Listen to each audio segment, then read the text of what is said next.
Close your eyes and he will disappear. He will disappear. Because I started at university, we didn't really collaborate with other people during the course.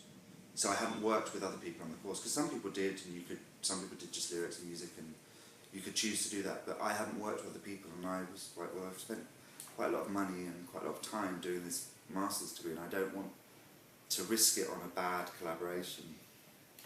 Like if I do it myself, then if it goes wrong, then at least I've only got myself to blame. If it went wrong, then I'd worry that I'd blame my collaborator. Hopefully I wouldn't, but there was just no way of knowing what kind of collaboration it was. So that's why I did it all myself. And so I started by writing it as a play, which, because I'd written some plays before, some small fringe stuff. And so I wrote it as a play, kind of knowing where I wanted numbers to be, and then gradually remove dialogue or turned it into songs, and yeah, and then kind of fill the gaps. But I had a kind of a one-act play with no songs that kind of, in its roughest form, I think worked as a piece, so I was able to see how the characters spoke to each other and whether they worked, and then I started putting the songs in. And in terms of the songs, I kind of write music and lyrics together. I spend a lot of time brainstorming and kind of writing phrases and words and kind of trying to get the feel of what I want the song to do, and working out what I want it to say and where I want the characters to go during it, in lots of kind of garbled notes, usually on lots of pieces of paper that I then struggle to find and piece back together. And then I'll just sit and tinker on the keyboard until I get something that I like, and then just start improvising, singing over the top of it, and then, you know, with lyrics. And then once you've got that, you can go away and do the nitty-gritty, but it always kind of happens together to begin with, for me, at the moment. You are my war story. Yes, you are my war. It's been phenomenal, actually, because I've found in Perfect Pitch and in Harriet Alton, who has been the MD since I did it at Goldsmiths and has stayed with the project, and we've got a really wonderful relationship, and has helped me work on the arrangements with the music. She's much more musically gifted than I am. It's been brilliant because I've kind of found the collaborators that I don't have in the writing process initially. So that for me is lovely. My history is as an actor, which has been part of a cast generally, or doing devising work. So I really like that process of batting ideas off each other, and so I found it quite difficult to kind of just go and sit in a room and churn something out. And for me, it only really started coming to life when I was working with Perfect Pitch and with Harriet and with the various directors that we've had along the way, who have all brought new insights and challenged me on different things, which has been really useful. So it's great because sometimes people will highlight the things that you know are wrong with it, and that's really satisfactory and affirming. You're like, yes, I know that, and it's lovely to be able to respond with, I already know that and I'm on it. And sometimes they'll raise something that you haven't thought about at all, and sometimes that's a bit of a shock. But you always have to listen to it, and quite often, well, always, if someone has that thought, there's validity to it. And so the show has gone in ways that I would never have envisaged, and in ways that it wouldn't have gone had I not had those collaborations. And I think that's all for the good. I just need a minute. Just please. Well, there is a new character that wasn't in the very, very first version.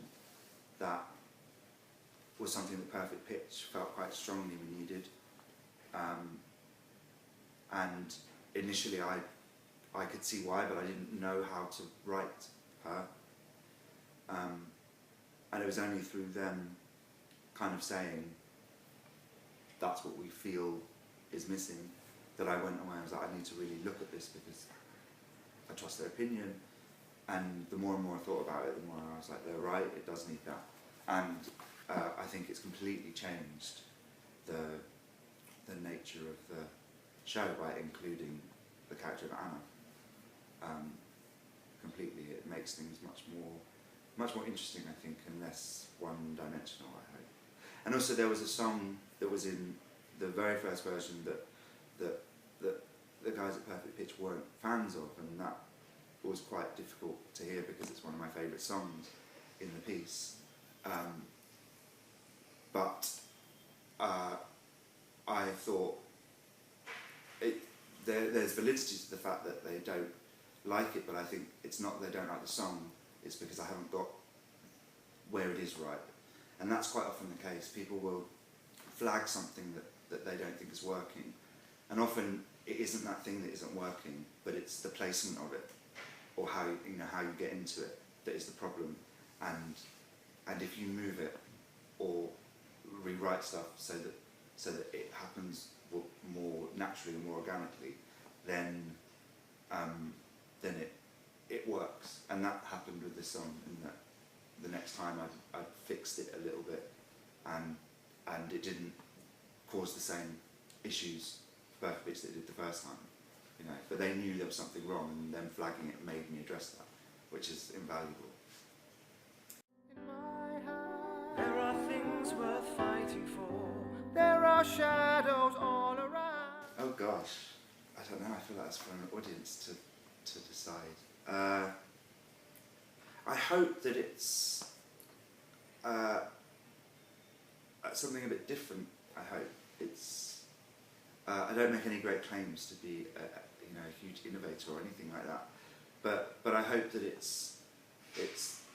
has something that people maybe haven't quite seen in that way before, and so yeah, I hope that's exciting and tells a story that is interesting and that has characters that people recognise.